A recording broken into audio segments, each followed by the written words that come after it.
तो नमस्कार दोस्तों, आपका आपके YouTube channel NS education news पर स्वागत है। फ्रेंड्स, आज की वीडियो के अंदर हम जो पढ़ने वाले हैं वो आरपीएफ के अंदर जो प्रीवियस ईयर क्वेश्चन पेपर है उन्हीं के क्वेश्चन में उठाकर लाया हूँ फ्रेंड्स। और आप इन प्रीवियस ईयर को करोगे तो आपको ये पता चलेगा कि आपके एग्जाम में किस टाइप के क्वेश्चन पूछे जा रहे हैं। और इनसे ये भी जो मैं करवा रहा हूँ इनमें कुछ अलग फैक्ट भी अलग से बताऊँगा। तो फ्रेंड्स, साथ साथ आपकी जो आरपीएफ की है उसकी तैयारी भी बहुत अच्छी मजबूत हो जाएगी। इसके अलावा आरपीएफ के अलावा भी जो अंदर एग्जाम की तैयारी कर रहा है वो भी यहाँ से वीडियो देख सकता है, क्योंकि फ्रेंड्स जीके है वो सभी एग्जाम में कॉमन पूछा जाता है, इसके अलावा कुछ नहीं पूछा जाता। रेलवे की सभी एग्जाम के लिए सबसे बेटर सीरीज है फ्रेंड्स, ये हमारी तरफ से चलाई जा रही है। आज से ये सीरीज शुरू होगी और लगभग मान लो कि मैं आपको 30 से 40 प्रैक्टिस सेट प्रदान करूंगा आरपीएफ के एग्जाम तक। मेरा वादा है अगर आपने कर लिया तो आपका जीके है वो 50 नंबर का आता है। मैं वादा करता हूँ कि 50 में से 45 प्लस क्वेश्चन आप जीके के कंफर्म एग्जाम में कर आओगे, क्योंकि फ्रेंड्स बिल्कुल एग्जाम लेवल का जो ओरिएंटेड कंटेंट है वही मैं लेकर आया हूँ। बाकी कोई भी फेक कंटेंट नहीं लेकर आया हूँ। और बाकी आपको पीडीएफ चाहिए तो पीडीएफ के लिए मैं आपको बताना चाहूँगा कि आपको ये जो पीडीएफ है, ये जो मेरा टेलीग्राम ग्रुप है एनएस एजुकेशन न्यूज़, वहाँ पर मिल जाएगी। वहाँ पर बहुत से बंदों ने उसको ज्वाइन कर रखा, आप भी उसे जाकर ज्वाइन कर सकते हो। तो बिन लेट किए वीडियो की शुरुआत करते हैं। तो फ्रेंड्स, सबसे पहला क्वेश्चन है हमारा आरपीएफ में पूछा गया है कि नाभिक के सहज विघटन की प्रक्रिया क्या है। तो इसमें ऑप्शन ए है हमारे पास रेडियोधर्मी, ऑप्शन बी है परमाणु संलयन, ऑप्शन सी है रेडियो आइसोटोप, ऑप्शन डी है परमाणु विखंडन। तो भैया इसे हम क्या कहेंगे? तो इसका आंसर वो परमाणु संलयन तो नहीं हो सकता, क्योंकि इसमें परमाणुओं का संलयन होता है, क्योंकि बात नाभिक के विघटन की प्रक्रिया हो गई। दूसरी बात रेडियो आइसोटोप, ये भी नहीं हो सकता। समस्थानिक क्या होते हैं? सबसे पहले तो आप मुझे ये बताओ, जिनमें परमाणु क्रमांक समान हो और परमाणु भार भिन्न हो उसे समस्थानिक कहेंगे। समबारिक इसका उल्टा होता है, जिसमें न्यूट्रॉनों की संख्या समान हो उसे सम न्यूट्रॉनिक कह देंगे। तो इसका जो बाकी परमाणु विखंडन भी नहीं होगा, क्योंकि इसमें परमाणुओं का विखंडन होता है। तो इसमें हो जाएगा रेडियोधर्मी। रेडियोधर्मी वो इस क्वेश्चन का राइट आंसर होगा कि नाभिक के सहज विघटन की प्रक्रिया को हम क्या कहते हैं? रेडियोधर्मी कहते हैं। आपकी जो एग्जाम है, रेलवे की कोई भी एग्जाम हो, वैसे तो उसमें साइंस का अच्छा खासा रोल रहता है। बाकी जो आपके आरपीएफ के एग्जाम है इसमें 5 से 6 क्वेश्चन साइंस के जरूर पूछे जाते हैं। और मैं जो ये पेपर करवा रहा हूँ प्रीवियस ईयर बेस्ड ही आपका प्रैक्टिस सेट है। आगे चलते हैं। अगला हमारे पास जो क्वेश्चन दिया गया है वो है कि निम्नलिखित में से कौन सी थेरवाद बौद्ध धर्म की पवित्र भाषा है। तो कौन सी आ जाएगी? अब बौद्ध धर्म में हम किसके बारे में पढ़ते हैं? तो महात्मा बुद्ध के बारे में पढ़ते हैं। अब महात्मा बुद्ध, मैं एक चीज़ पूछना चाहता हूँ कि महात्मा बुद्ध है, महात्मा बुद्ध का जन्म कब हुआ? पहले तो आप ये बताओ कि महात्मा बुद्ध का जन्म कब हुआ था, और जब उन्होंने मतलब घर छोड़ा था तो उस प्रक्रिया को क्या कहते हैं? तो उसे क्या कहेंगे? महाविनिष्क्रमण कहते हैं। बाकी जो महात्मा बुद्ध का जन्म है वो कब हुआ? इसके अलावा आप बताओ उनकी मृत्यु कब हुई, और इसके अलावा मतलब उन्हें ज्ञान क्या पर प्राप्ति हुई थी, इसके बारे में बताओ।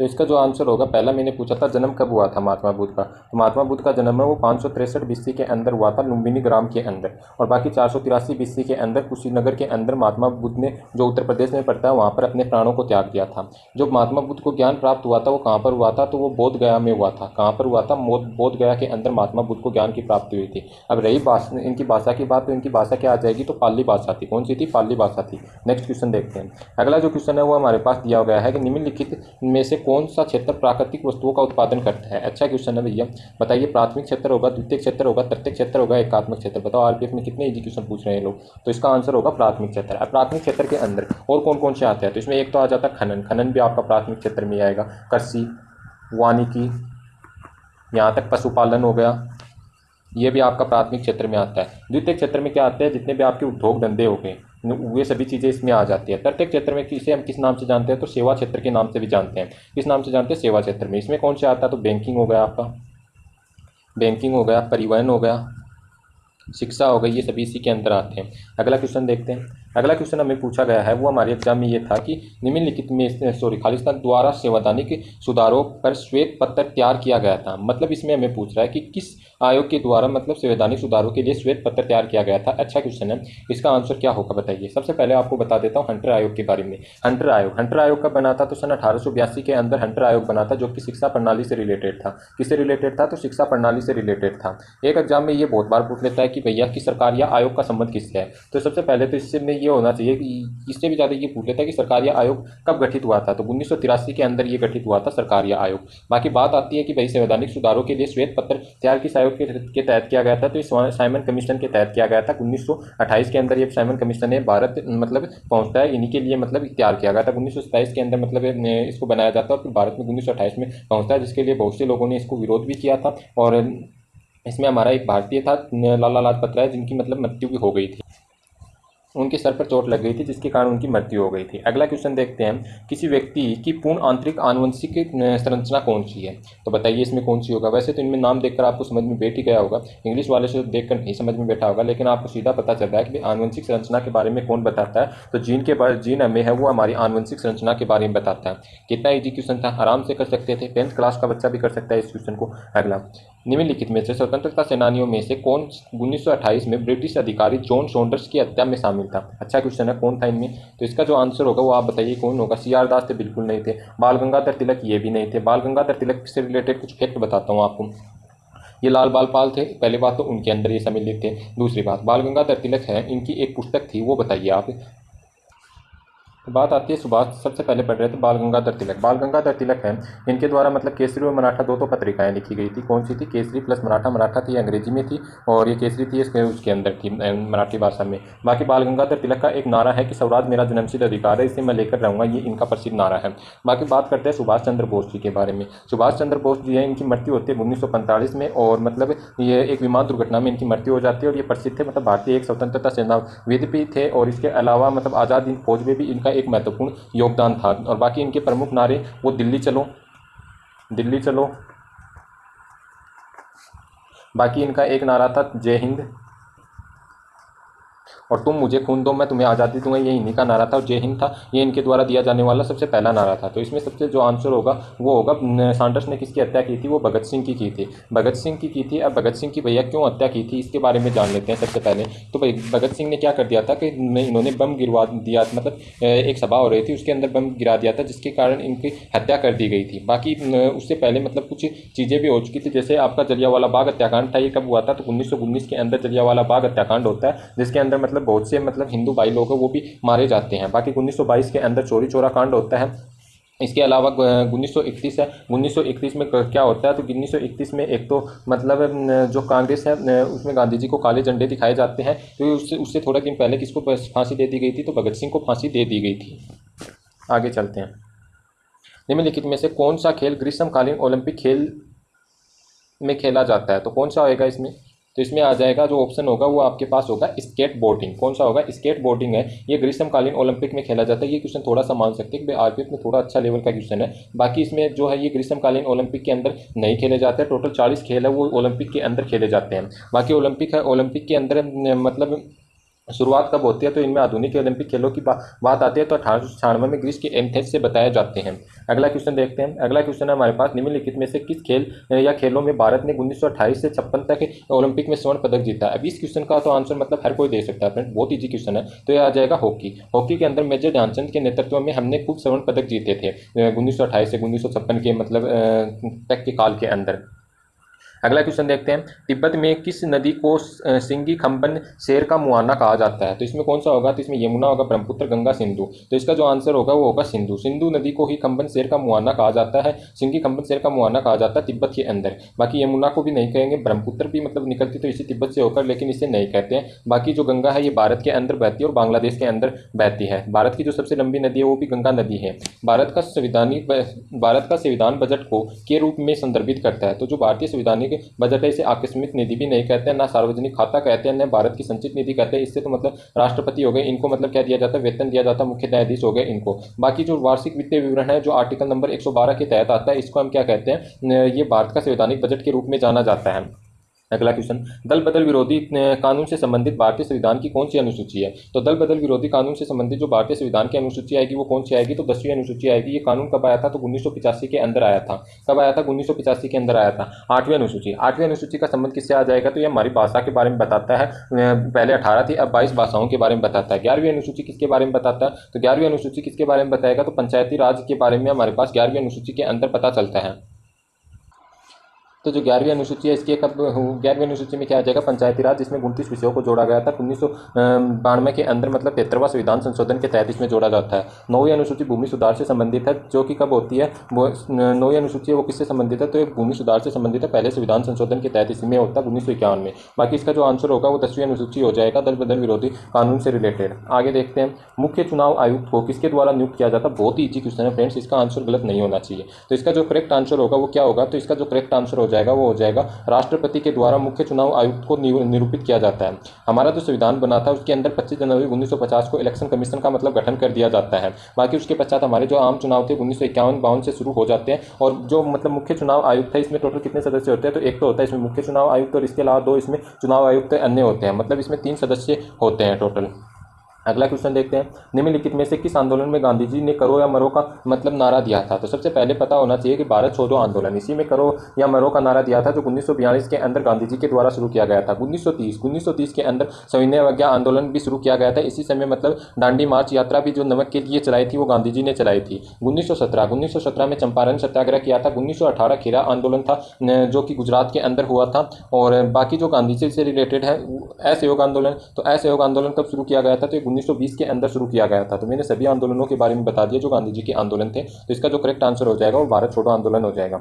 निम्नलिखित में से कौन सा क्षेत्र भूस्खलन की सबसे अधिक संभावना वाला क्षेत्र है। तो इसका जो राइट आंसर होगा वो क्या होगा भाई, राजस्थान तो भूस्खलन होता नहीं क्योंकि वैसे भी इसमें तो बहुत ज़्यादा मतलब पानी की वैसे ही कमी रहती है। तो और वैसे भी मतलब शुष्क क्षेत्र आता है, ना पूर्वी तटीय मैदान होगा ना कच्छ का रण होगा गुजरात वाला। तो इसका जो राइट आंसर आ जाएगा हिमालय। हिमालय के अंदर ही हमारे भारत की जो सबसे ऊंची चोटी है कौन सी है, केटू है। वो कहाँ पर स्थित है, केटू गोडविन आस्तीन, वो यहीं पर स्थित है। 8,611 मीटर इसकी ऊंचाई है, जो मतलब विश्व की दूसरी सबसे ऊंची चोटी है। पहली कौन सी है, पहली माउंट एवरेस्ट आ जाएगी जो इसके अंदर सबसे ऊंची चोटी है। आगे देखते हैं। बाकी राजस्थान की अगर किसी कोई पूछे तो राजस्थान की सबसे ऊंची चोटी कौन सी आ जाएगी, गुरु शिखर आ जाएगी जिसकी ऊंचाई 1722 मीटर है। अगला, निम्नलिखित में से किस समुद्री क्षेत्र में परवाल भीतियां नहीं पाई जाती हैं। अच्छा क्वेश्चन है कि भाई किसमें परवाल भीतियां नहीं पाई जाती हैं। तो कच्छ की खाड़ी में भैया इसमें पाई जाती हैं, बिल्कुल पाई जाती हैं। पाक की खाड़ी में इसमें पाई जाती हैं, इसमें भी पाई जाती हैं। अगला जो है इसमें क्या है, सुंदरबन। अब सुंदरबन में पाई जाती हैं तो सुंदरबन के अंदर नहीं पाई जाती। बाकी मन्नार की खाड़ी, बाकी इन तीनों के अंदर मन्नार की खाड़ी, पाक की खाड़ी और कच्छ की खाड़ी, तीनों हिंद महासागर में, इन तीनों में ही परवाल भीतियां उपस्थित होती है, लेकिन सुंदरबन में नहीं है। यहाँ पर सुंदरबन डेल्टा है जो विश्व का सबसे बड़ा डेल्टा बनाती है, गंगा ब्रह्मपुत्र के मुहाने पर बनता है ये। अगला क्वेश्चन देखते हैं, निम्नलिखित में से कौन सा लोकप्रिय नृत्य गुजरात का। भाई इस क्वेश्चन का आंसर तो मेरे हिसाब से तो कोई गलत करेगा नहीं, बाकी बहुत ही ईजी है। इसका आंसर हो जाएगा गुजरात का लोकप्रिय नृत्य कौन सा आ जाएगा, तो इसमें आंसर हो जाएगा गरबा। ऑप्शन नंबर 4 है वो हो जाएगा। गरबा है ये गुजरात का प्रमुख लोक नृत्य है। बाकी छऊ है ये कहाँ का है, तो छऊ कहाँ का आएगा, तो आप बताओ ये छऊ नृत्य कहाँ का आएगा। बाकी इसके पश्चात मैं कानबेलिया बता देता हूँ। तो कानबेलिया है ये कहाँ का है, राजस्थान का। कानबेलिया हो गया, तेरह ताली हो गया, घूमर हो गया, ये सभी कहाँ के हैं, तो राजस्थान के लोक नृत्य हैं। और बाकी जो कानबेलिया नृत्य से 2010 के अंदर मतलब यूनेस्को की विश्व विरासत सूची के अंदर भी शामिल कर लिया गया है। बाकी और थोड़ी से मतलब नृत्य के बारे में आपको बता देता हूँ। तो एक नृत्य आता है रूप नृत्य। रूप नृत्य कहाँ का, तो जम्मू एंड कश्मीर का आ जाएगा। इसके अलावा बांगड़ा नृत्य, बांगड़ा कहाँ का आ जाएगा, बांगड़ा आ जाएगा पंजाब का। ये एक्स्ट्रा फैक्ट जो भी मैं आपको बता रहा हूँ आप इसके नोट्स बना सकते हो क्योंकि फ्रेंड्स आपके एग्जाम में इन्हीं से क्वेश्चन पूछा जाता है। रासलीला, रासलीला कहाँ का आ जाएगा, रासलीला यूपी का आ जाएगा। घूमर, घूमर राजस्थान का बता दिया मैंने। बिहू, बिहू कहाँ का आ जाएगा, तो बिहू असम का आ जाएगा, असम का आ जाएगा। बाकी इसके अलावा जो लावणी नृत्य है, लावणी नृत्य कहाँ का आएगा, तो लावणी नृत्य महाराष्ट्र का प्रसिद्ध है। कहाँ का आ जाएगा, महाराष्ट्र का प्रसिद्ध है। बाकी जो राउत नाच, एक राउत नाच नृत्य है, यहाँ कहाँ का आ जाएगा, राउत नाच। राउत नाच आ जाएगा छत्तीसगढ़ का। कहाँ का आ जाएगा, छत्तीसगढ़ का। एक बार इनका स्क्रीनशॉट ले लीजिए ताकि मैं आगे बता दूँ आपको। बाकी आपका जो छऊ नृत्य है कहाँ का आ जाएगा, तो पश्चिमी बंगाल का आ जाएगा। पश्चिम बंगाल में पुरुलिया छऊ किया जाता है। मयूरभंज छऊ है वो आपका ओडिशा के अंदर किया जाता है। और बाकी ये एक शास्त्रीय नृत्य के अंतर्गत आता है। बाकी कुछ नृत्य और बता देता हूँ आपको। तो एक आता है घूमरा नृत्य, जैसे घूमर तो मैंने बताया था राजस्थान का, तो घूमरा कहाँ का आ जाएगा, ये ओडिशा का आ जाएगा। ओडिशा का नृत्य आ जाएगा घूमरा नृत्य। और एक आता है पुल्ली काली नृत्य। पुल्ली काली नृत्य कहाँ का आ जाएगा, तो ये केरल का आ जाएगा। एक नृत्य आता है हमारे पास काराकट्टम। कौन सा, काराकट्टम। काराकट्टम का संबंध किससे आ जाएगा, तो ये तमिलनाडु से हो जाएगा। बाकी एक नृत्य आता है दोलू कुनिथा। क्या आ जाएगा, दोलू कुनिथा। दोलू कुनिथा का संबंध किससे आ जाएगा, तो दोलू कुनिथा का संबंध कर्नाटक से आ जाएगा। बाकी कुछ नृत्य हो रहा है वो भी बता देता हूँ, जैसे वीरानाट्यम। वीरानाट्यम, वीरानाट्यम का संबंध किससे आ जाएगा, वीरानाट्यम तो ये आंध्र प्रदेश से आ जाएगा। कहाँ से आ जाएगा, आंध्र से। और नाट्य कहाँ से आ जाएगा, हिमाचल प्रदेश से आ जाएगा। तो ये प्रमुख इंपॉर्टेंट नृत्य थे जिनको मैंने बता दिया। आगे देखते हैं, निम्नलिखित में से कौन सा तत्व खट्टे स्वाद का होता है और जो नीले लिटमस पत्र को लाल कर देता है। फ्रेंड थोड़ा वीडियो को फास्ट करते हैं क्योंकि ऐसे तो हमारे क्वेश्चन में बहुत टाइम लग जाएगा। तो इसका आंसर जो होगा वो क्या हो जाएगा, वो हो जाएगा एमएल। एमएल क्या होते हैं, जो नीले लिटमस पत्र को लाल कर देते हैं उन्हें हम क्या कहते हैं, एमएल कहते हैं। और ये प्रमुख रूप से क्या होते हैं, प्रोटॉन दाता होते हैं। लवण में जैसे आपका NaCl हो जाएगा। जब पदार्थ को उसके क्रांतिक तापमान से नीचे ठंडा किया जाता है तो कौन सा अतिचालक अकस्मात शून्य हो जाता है। अच्छा क्वेश्चन है। तो इसका आंसर होगा प्रतिरोध। प्रतिरोध है वो क्या हो जाता है, शून्य हो जाता है। बाकी और कोई भी चीज़ है वो शून्य नहीं होती है। आगे देखते हैं, निम्नलिखित में से किस खेल या खेलों की उत्पत्ति प्राचीन जापानी कला शू से हुई है, तो इसका जो आंसर होगा वो कौन सा होगा? तो क्रिकेट की तो नहीं हुई है। बाकी जो आपका पोलो है इसकी भी मतलब नहीं हुई है। और बाकी जो ये बचता है आपका, इसमें कौन सा आ जाएगा? तो इसमें जो आंसर होगा वो जूडो हो जाएगा, क्योंकि जापान से जूडो कराटे आप याद रख सकते हो, इसकी उत्पत्ति कहाँ से हुई है? जापान से आ जाएगी। अगला क्वेश्चन, विद्युत चुंबकीय विकिरण से संबंधित विकास का एक असंतत पैकेट है जिसमें ऊर्जा ई होती है और विकिरण की आवृत्ति वी हो के समानुपाती होता है। तो अच्छा क्वेश्चन, इसका जो आंसर हो जाएगा वो हो जाएगा फोटोन। क्या आ जाएगा? फोटोन आ जाएगा। फोटोन प्रकाश विद्युत प्रभाव में जब भी हम पढ़ते हैं तो फोटोनों के बारे में ही हम पढ़ते हैं। बाकी इलेक्ट्रॉन है, इलेक्ट्रॉन का 1.6 गुना 10⁻⁻19 ये इसके ऊपर मतलब चार्ज पाया जाता है। और बाकी 9.31 इंटू में 10⁻31 इस टाइप से इसके अंदर टोटल द्रव्यमान होता है इलेक्ट्रॉन का। बाकी न्यूट्रॉन है, न्यूट्रॉन एक उदासीन कण होता है, इसके बारे में भी जान सकते हो। और फोटोन पर आवेश 0 पाया जाता है। अगला क्वेश्चन हमारे पास, किस गवर्नर जनरल ने ब्रिटिश भारत में व्यापकता का सिद्धांत अपनाया था? तो इसका आंसर तो सभी लोग जानते हैं, कौन आ जाएगा? लॉर्ड डलहौजी। लॉर्ड डलहौजी का कार्यकाल था वो 1848 से लेकर 56 तक था। सबसे पहले 48 में सतारा पर मतलब कब्जा करता, फिर आपका फैजपुर, संबलपुर, बघाट, छोटा उदेपुर, झांसी, नागपुर आ जाएगा इसके अंदर। बाकी जो इसके अंदर लॉर्ड डलहौजी था, इन्हीं ने व्यापकता का सिद्धांत लाया था। मतलब इन्होंने ही मतलब जैसे झांसी को इन्होंने किस टाइप से विलय किया था कि वहाँ के मतलब जो राजा थे उनकी मृत्यु हो जाती है, उत्तराधिकार के आधार पर इन्होंने मतलब वो कर लिया था। बाकी लॉर्ड कर्जन का समय था वो 1899 से 1905 थे। इसी के समय क्या होता है? बंगाल विभाजन होता है। लॉर्ड आपका वेलेस्ली है, भारत के पहले क्या थे? गवर्नर जनरल थे। और बाकी इसके अलावा फोर्ट विलियम का संबंध भी किससे आ जाएगा? लॉर्ड वेलेस्ली से ही आ जाएगा। और बाकी जो इनका मतलब सहायक संधि के जन्मदाता भी किसे कहा जाता है? लॉर्ड वेलेस्ली को ही कहा जाता है। लॉर्ड रिपन का समय 1880 से 84 के बीच में बताया जाता है। इन्हीं के समय इल्बर्ट बिल भी आया था। और इन्हीं के समय मतलब पहले बार दशकीय जनगणना भी होती है। इन्हीं के समय भारत परिषद अधिनियम 1881 के अंदर आया था। अगला क्वेश्चन देखते हैं, में सहकारी समितियों के गठन का अधिकार मौलिक अधिकार प्रदान किया गया है, तो कौन से संविधान संशोधन में प्रदान किया गया है ये आपको बताना है। तो इसका सबसे पहले देखते हैं 69वां संविधान संशोधन अधिनियम जो 2014 के अंदर आया, 79वां संविधान संशोधन अधिनियम जो 2014 में आया था, इसके बारे में जानते हैं। तो इसके अंदर सबसे पहले दे रखा है, उसको देखते हैं हम। तो इसमें क्या आ जाएगा? अनुसूचित जातियों व जनजातियों के आरक्षण के बारे में मतलब इसके अंदर उल्लेख किया गया है। बाकी जो अगला आता है 54वां संविधान संशोधन। 54वां संविधान संशोधन वो कब होता है? तो 54वां संविधान संशोधन है वो होता है भैया 1986 में, जिसमें सर्वोच्च न्यायालय के न्यायाधीश के वेतन की वृद्धि के बारे में बात की गई है। बाकी इसके अंदर एक दिया गया आपको 97वां संविधान संशोधन, ये दिया गया 2011। तो इसका आंसर होगा वो यही होगा, 97वां संविधान संशोधन 2011 है, जिसमें मतलब सहकारी समितियों के गठन एवं अधिकार के बारे में बताया गया है। आगे देखते हैं अगला क्वेश्चन, निम्नलिखित में से कौन सा सबसे अधिक विद्युतीकरण वाला तत्व है? अच्छा क्वेश्चन है जो बार बार एग्जाम में पूछता है। तो इसमें कौन सा आ जाएगा जो सबसे अधिक विद्युतीकरण वाला तत्व है? क्लोरीन होगा, फ्लोरीन होगा, आयोडीन होगा, या इसमें कौन सा हो जाएगा? तो इसका जो आंसर होगा वो इसमें क्या हो जाएगा? तो इसमें जो आंसर होगा सबसे अधिक विद्युतीकरण वाला तत्व कौन सा है? तो इसका आंसर हो जाएगा फ्लोरीन। क्या आ जाएगा? फ्लोरीन होगा वो सबसे अधिक विद्युतीकरण वाला तत्व। बाकी जो आपका ये ब्रोमीन है, ये ब्रोमीन कितने पर आता है? तो 35 नंबर पर आता है, तीसरा सबसे हल्का तत्व आ जाएगा। बाकी आयोडीन है ये किस नंबर पर आता है? तो ये 53वें नंबर पर आता है और ये गैर धात्विक ठोस हो जाएगा। अगला देखते हैं, भारत के नियंत्रक एवं महालेखा परीक्षक से संबंधित आर्टिकल है, तो इनमें कौन सा आर्टिकल है जो भारत के CAG के बारे में बताता है, यानी कि केक के बारे में कौन सा आर्टिकल बताता है? तो केक के बारे में बताता है आर्टिकल नंबर 148 से लेकर 151 तक। तो आर्टिकल नंबर 148 है वो इसका सही आंसर होगा, जो केक के बारे में बताता है। किसके बारे में बताएगा? केक के बारे में बताता है आर्टिकल नंबर 148। बाकी आर्टिकल नंबर 162 है वो किसके बारे में बताएगा? तो राज्य की कार्यकारी शक्ति के बारे में बताएगा। आर्टिकल नंबर 123 ये इंपॉर्टेंट है भैया कि राष्ट्रपति का अध्यादेश, किस में आता है? तो आर्टिकल नंबर 123 के अंदर आता है। और राज्यपाल का किस में आएगा? तो इसका उल्टा 213 याद रख लेना, उसमें राज्यपाल का अध्यादेश आ जाएगा। आर्टिकल नंबर इसके बारे में हमने जान लिया। जो 180 है किससे है? राज्य के विधानसभा के अध्यक्ष एवं उपाध्यक्ष के बारे में बताया गया है। भारतीय समाजवाद किस प्रकार का समाजवाद है? अच्छा क्वेश्चन है कि भारतीय समाजवाद है वो किस प्रकार का समाजवाद है? तो इसके अंदर जो आ जाएगा वो भारतीय समाजवाद है वो किस टाइप का समाजवाद है? तो एक लोकतांत्रिक समाजवाद है, एक संघीय समाजवाद है, एक गणतंत्र समाजवाद है। तो इसका आंसर आ जाएगा लोकतांत्रिक समाजवाद है, क्योंकि भारत के अंदर लोकतांत्रिक समाजवाद के बारे में ही बताया गया है। आगे देखते हैं, साम्यवादी चीन का आ जाएगा। अगला क्वेश्चन है हमारे पास कि बांज यानी कि ओक और शाहबलूत यानी कि चेस्टनट के वृक्ष होते हैं, तो किसमें पाए जाते हैं ये वृक्ष? तो ये सभी जो वृक्ष हैं कहाँ पर पाए जाते हैं? सदाबहार चौड़े पत्तेदार वृक्ष होते हैं। कौन से? बांज ओक का और शाहबलूत का जो वृक्ष होते हैं शाहबदार चौड़े पत्तेदार वृक्ष होते हैं। बाकी मैंग्रोव वनस्पतियाँ तो बहुत ज़्यादा मतलब पानी वाले क्षेत्र के अंदर पाई जाती हैं। कांटेदार वनस्पति जैसे राजस्थान वाले क्षेत्र में हो जाएगा। इसमें जैसे दो नए एग्जाम्पल बताता हूँ आपको, एक तो दारू हल्दी हो गया और एक बीसल हो गया। बाकी इसके अलावा बबूल हो गया, जो इतने भी कांटेदार होते हैं वृक्ष हो गया। सदाबहार है ये बहुत ज़्यादा वर्षा वाले क्षेत्रों में पाए जाते हैं। अगला क्वेश्चन है वो देखते हैं। अगला क्वेश्चन है, ओलंपिक में कुश्ती की कितनी शैलियाँ होती हैं? अच्छा क्वेश्चन है कि ओलंपिक में कुश्ती की कितनी शैलियाँ होती है, तो इसका आंसर होगा 2 शैलियाँ होंगी। कौन कौन सी 2 शैलियाँ होती है? तो एक तो होती है फ्री स्टाइल कुश्ती और दूसरी होती है इसमें ग्रीक रोमन कुश्ती, जो 1896 में ग्रीस एथेंस में खेली गई थी ओलंपिक में, उसी से संबंधित आ जाएगा। अब ओलंपिक का आदर्श वाक्य बताता हूँ, तो वो कौन सा आ जाएगा? इनका आदर्श वाक्य है CTS, LTS और 30S है, ये इनका आदर्श वाक्य आ जाएगा। बाकी इससे रिलेटेड याद रख लेना कि भाई ओलंपिक के अंदर टोटल किस टाइप की 2 टाइप की मतलब इसमें कुश्ती के अंदर 2 टाइप की शैलियाँ होती है, फ्री स्टाइल कुश्ती और ग्रीक रोमन कुश्ती हो जाएगा। अगला क्वेश्चन देखते हैं, अहमदिया आंदोलन के संस्थापक कौन थे? बहुत ही इजी क्वेश्चन है।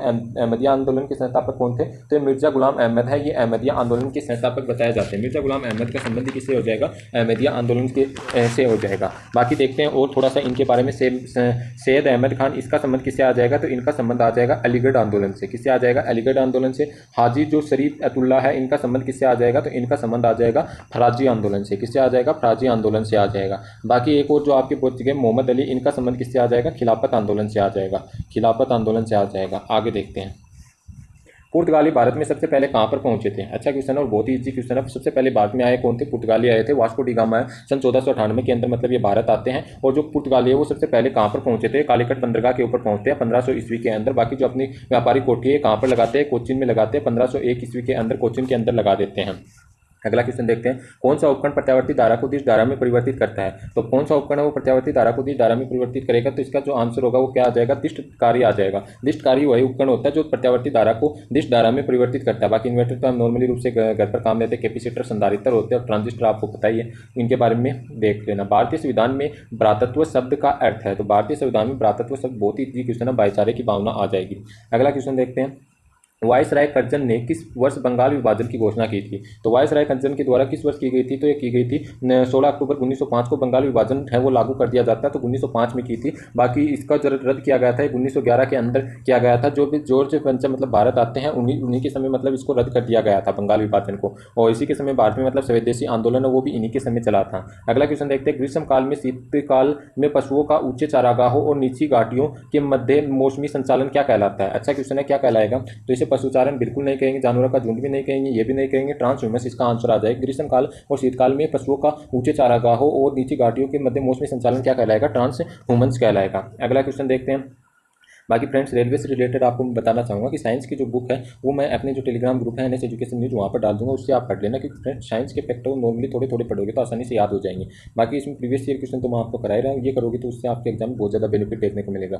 निम्न में से कौन सा धूमकेतु प्रत्येक 76 वर्ष में एक बार पृथ्वी पर आता है? तो कौन सा आ जाएगा? हेली धूमकेतु आ जाएगा। कौन सा हो जाएगा? हेली धूमकेतु है, प्रत्येक 76 वर्ष के अंदर एक बार आता है। अगला देखते हैं, राष्ट्रीय नमूना सर्वेक्षण कार्यालय NSSO के अंतर्गत ये कार्यालय आता है, तो इसका आंसर हो जाएगा कौन सा? कि जो इसका आंसर होगा सांख्यिकी सर्वेक्षण मंत्रालय या वित्त मंत्रालय, सांख्यिकी और कार्यान्वयन मंत्रालय। तो इसका जो आंसर हो जाएगा वो सांख्यिकी और कार्यान्वयन मंत्रालय आ जाएगा। अगला देखते हैं, निम्नलिखित में से किस झील को एकमात्र तैरती हुई झील के नाम से भी जाना जाता है? इसका आंसर हो जाएगा वो लोकटक झील आ जाएगा, जो मणिपुर के अंदर स्थित है। केबुल जलाम जाओ पार्क है वो भी यहीं पर स्थित है। चिल्का झील उड़ीसा में सबसे बड़ी खारे पानी की झील है, लेकिन झील के नाम से भी जाना जाता है। पुष्कर झील कहाँ से आ जाएगी? तो ये राजस्थान से संबंधित आ जाएगी। निम्नलिखित में से कौन 7 वर्ष और उससे अधिक आयु वर्ग के साक्षर जनसंख्या के अनुपात को मापता है? तो साक्षरता दर आ जाएगी। भारत की जो साक्षरता दर है वो 74.08% के लगभग है, मतलब एग्जैक्ट डाटा नहीं पता, लेकिन आपको बता देता हूँ 74% है वो भारत की साक्षरता दर है। मेरे हिसाब से 74.11% होनी चाहिए। बाकी पुरुष साक्षरता है वो अच्छी खासी है भारत में, और स्त्री साक्षरता है वो भी मतलब ठीक है, पर थोड़ी पुरुष साक्षरता से कमी है भारत के अंदर। बाकी सबसे अधिक मतलब साक्षरता दर वाला राज्य देखोगे तो आपको केरल देखने को मिलेगा, जिसमें सबसे अधिक साक्षरता दर है, और सबसे कम जो साक्षरता दर है वो बिहार की देखने को मिलेगी। बाकी इस टॉपिक जो जनसंख्या टॉपिक है वो मैं एक दिन इस चैनल के ऊपर वीडियो डाल दूंगा, ताकि आपके सारी जनसंख्या से रिलेटेड डाउट क्लियर हो जाए। अगला क्वेश्चन, रहस्यमय बरमूडा त्रिभुज निम्नलिखित में से किस महासागर में स्थित है? बहुत बार एग्जाम में पूछा गया क्वेश्चन है, और इसका जो सही आंसर हो जाएगा वो अटलांटिक महासागर आ जाएगा। अटलांटिक महासागर के अंदर बरमूडा त्रिभुज स्थित है। बाकी प्रशांत महासागर सबसे बड़ा महासागर है, हिंद महासागर हमें पता ही है, और एक आर्कटिक महासागर होता है। नई संशोधित सार्वजनिक वितरण प्रणाली RPDS वर्ष शुरू की गई थी, तो किस वर्ष शुरू की गई थी? अच्छा क्वेश्चन है, तो 1992 के अंदर शुरू की गई थी। तो RPDS किस वर्ष शुरू की गई थी? नई संशोधित सार्वजनिक वितरण प्रणाली को 1992 के अंदर शुरू किया गया था। ICC का पूर्ण विस्तार रूप है, ICC का पूर्ण विस्तार रूप क्या आ जाएगा? अंतर्राष्ट्रीय क्रिकेट संघ आ जाएगा। क्या आ जाएगा? अंतर्राष्ट्रीय क्रिकेट संघ। मुख्यालय कहाँ?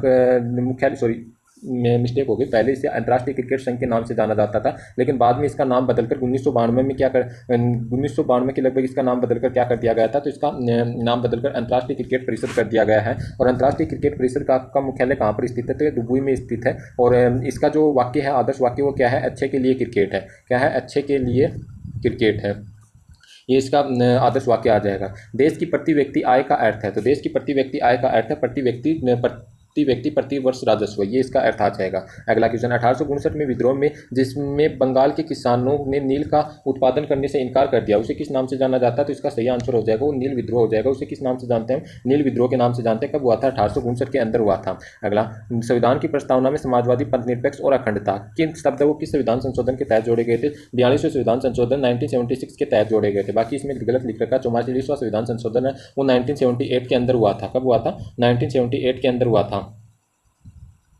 बाकी 44वां 1978 में होता है, जो किससे रिलेटेड था, तो ये किससे रिलेटेड था, तो ये मतलब जो आपका संपत्ति का अधिकार आर्टिकल मतलब जो दिया गया था 19 ऐप के अंदर, उसको हटा दिया गया था, उससे रिलेटेड था। और बाकी 21वां संविधान संशोधन है, ये भी मतलब 1967 में हुआ, जोड़ा गया था, जिसमें मतलब सिंधी भाषा उसको इसमें क्या कर दिया जाता है, 8वें अनुसूची होती है उसके अंदर सिंधी भाषा को जोड़ दिया जाता है 21वें संविधान संशोधन 1967 के तहत। अगला क्वेश्चन है, खेत में उगने वाले अवांछित पौधे कौन से होते हैं, तो इन्हें खरपतवार कहते हैं। सबको इस क्वेश्चन के बारे में पता है, अच्छा क्वेश्चन था, इसके बारे में मैंने बताया। अगला क्वेश्चन, निम्नलिखित में से किस गुफा में प्रसिद्ध चित्रकला मणिनासन कुमारी है, तो बहुत अच्छा क्वेश्चन है, इसके बारे में थोड़ा सा डिटेल में देखते हैं इस क्वेश्चन के बारे में। तो इस क्वेश्चन का जो आंसर होगा वो होगा अजंता की गुफाएं। अजंता की गुफाएं, इसमें 30 जो शैलकृत हैं वो किसकी गुफाएं, तो बौद्ध गुफा है। इसके अलावा अजंता की गुफाएं कहाँ पर स्थित है, तो ये महाराष्ट्र के औरंगाबाद के अंदर स्थित है। सन 1983 के अंदर अजंता की गुफाओं को किसमें शामिल कर लिया जाता है, तो विश्व विरासत सूची के अंदर शामिल कर लिया जाता है। उम्मीद करता हूँ इस क्वेश्चन का आंसर आपको समझ में बैठ गया होगा। अगला क्वेश्चन, मौलिक अधिकार की विशेषताएं ली गई हैं, अच्छा क्वेश्चन है, इसको भी थोड़ा सा विस्तार में देखें। तो आयरलैंड से हमने क्या लिया, तो राज्य की नीति निर्देशक तत्व लिया है। ऑस्ट्रेलिया के संविधान से हमने क्या लिया है, तो समवर्ती सूची ले ली। इंग्लैंड के संविधान से हमने क्या लिया है, तो इसमें हमारी संसदीय प्रणाली हो गई और संसद से रिलेटेड जितने भी कार्य हो गए उनसे रिलेटेड जो काम हो वो हमने किससे लिया है, तो इंग्लैंड के संविधान से लिया है। तो इसका जो राइट आंसर होगा मौलिक अधिकार, न्यायिक पुनर्विलोकन, ये सभी हमने कहाँ से लिया है, तो संयुक्त राज्य अमेरिका से। बाकी आप याद रख सकते हो, रूस से हमने क्या लिया है, मौलिक कर्तव्य लिया है। और बाकी संविधान संशोधन हमने कहाँ से लिया है वो आप बताओगे।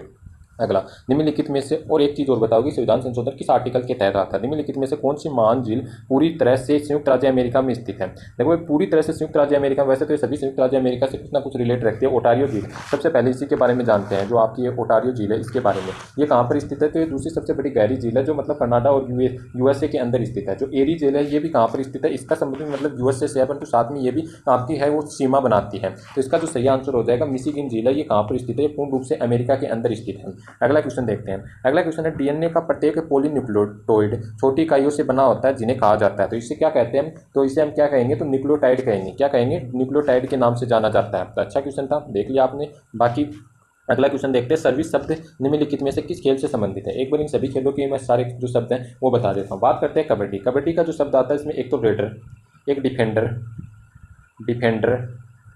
केट, एक बोनस शब्द, एक डू एंड डाई, ये तो हमारे पास कबड्डी के शब्द होते हैं। बात करते हैं शतरंज की। शतरंज की क्या आ जाएगा, तो चेकमेट शब्द का संबंध किससे आ जाएगा, शतरंज से आ जाएगा।